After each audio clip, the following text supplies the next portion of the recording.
दोस्तों मैं अमर कुमार, आप सभी का स्वागत है आपके अपने चैनल अमर अकेडमी में। दोस्तों आज हम लोग बात करने वाले हैं हिंदी व्याकरण के सर्वनाम के ऊपर।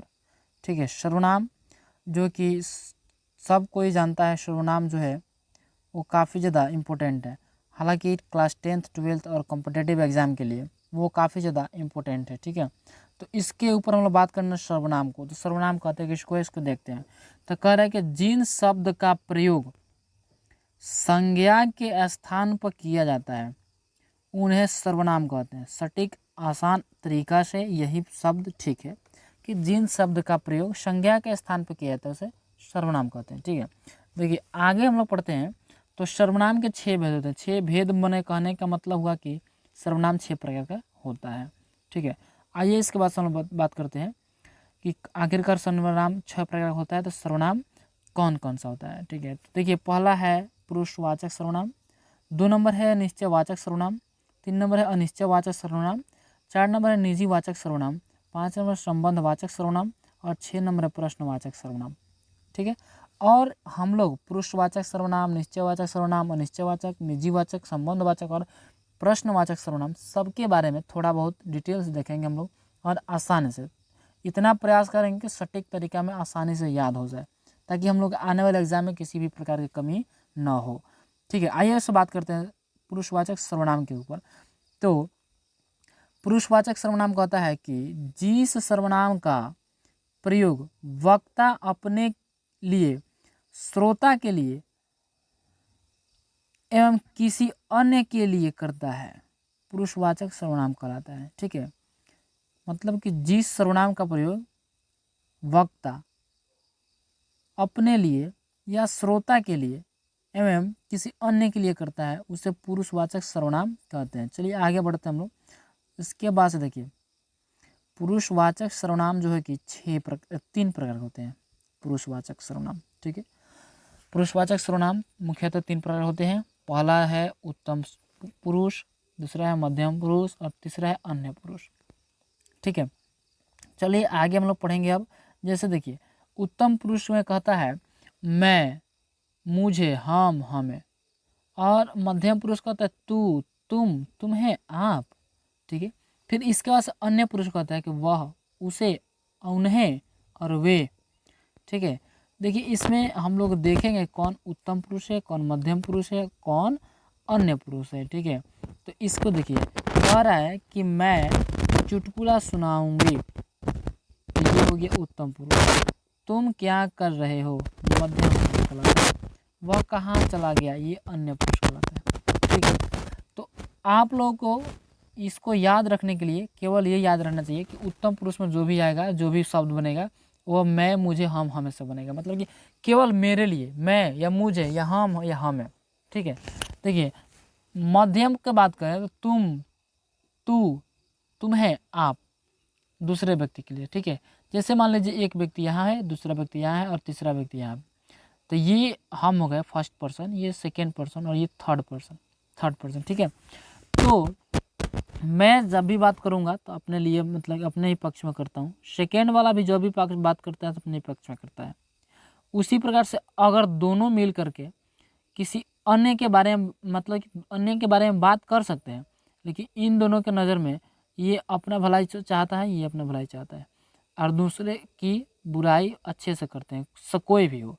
ठीक है, तो इसमें देखना है हम लोगों को अन्य पुरुष, जैसे कि देखिए वह, उसे, उन्हें या वे, किसी तरह से मतलब दोनों मिल करके इसका मतलब कि अच्छे से बुराई कर दी है। ठीक है, तो जब भी अन्य पुरुष की बातें आएगा तो उसमें वह या उसे या उन्हें या वे इस प्रकार के शब्द स्टार्टिंग में आते ही आते हैं।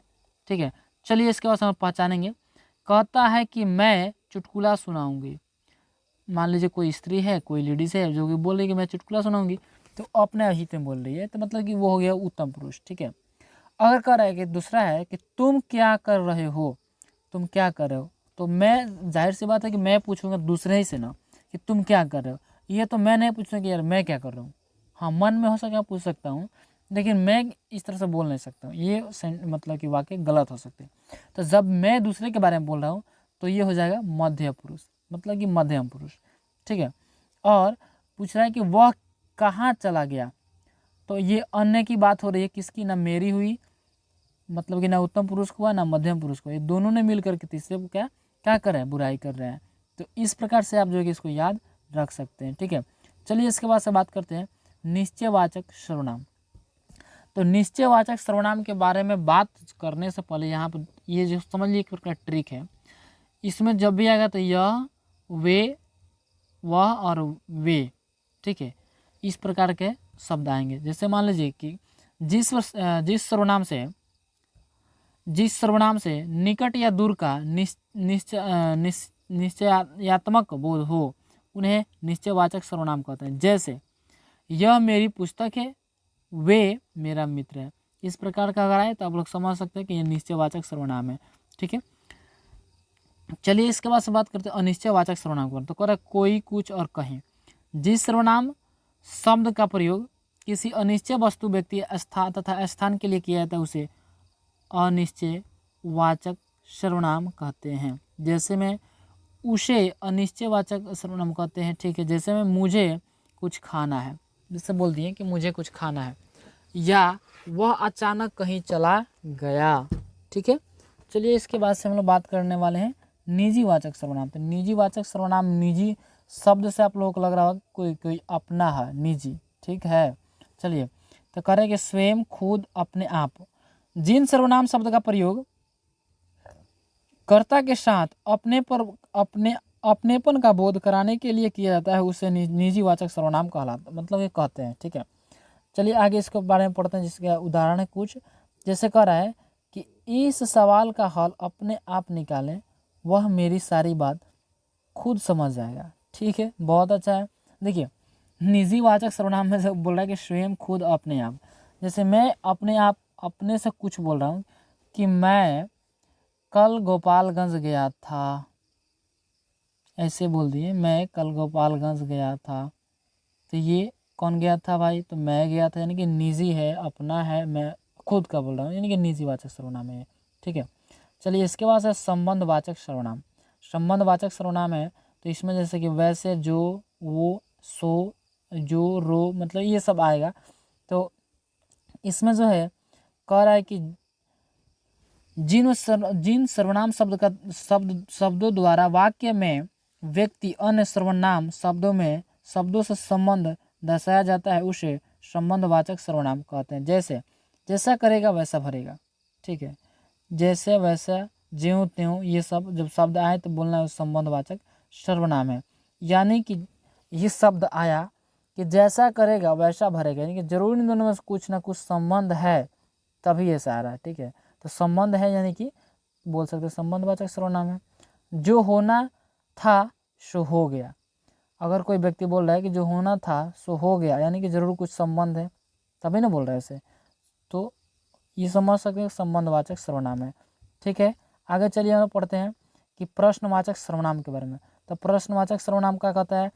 जैसे कि इसको आप आराम से याद कर सकते हैं कि प्रश्नवाचक चिन्ह इसको बोलते हैं, और ये प्रश्नवाचक सर्वनाम जब कर रहा है तो ये जरूर प्रश्न उठेगा। यहाँ पर कोई भी सेंटेंस, कोई भी वाक्य आएगा जिसमें प्रश्न उठ रहा है, समझिए कि वो प्रश्नवाचक सर्वनाम है। ठीक है, जैसे देखिए इसमें क्या, कौन और कहाँ। ठीक है, ये तीन शब्द जो है आएंगे तो समझेंगे कि ये प्रश्नवाचक सर्वनाम है।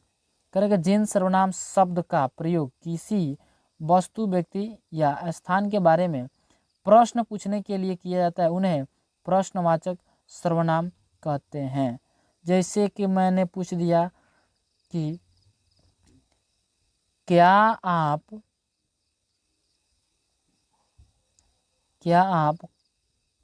कल पढ़ने जाएंगे?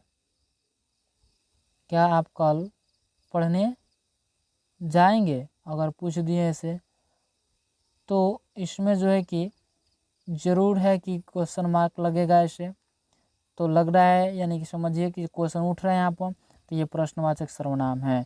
ठीक है, चलिए इसके बाद से हम बात करने वाले हैं कि यहाँ देखिए इसका जो दो उदाहरण भी हो गया।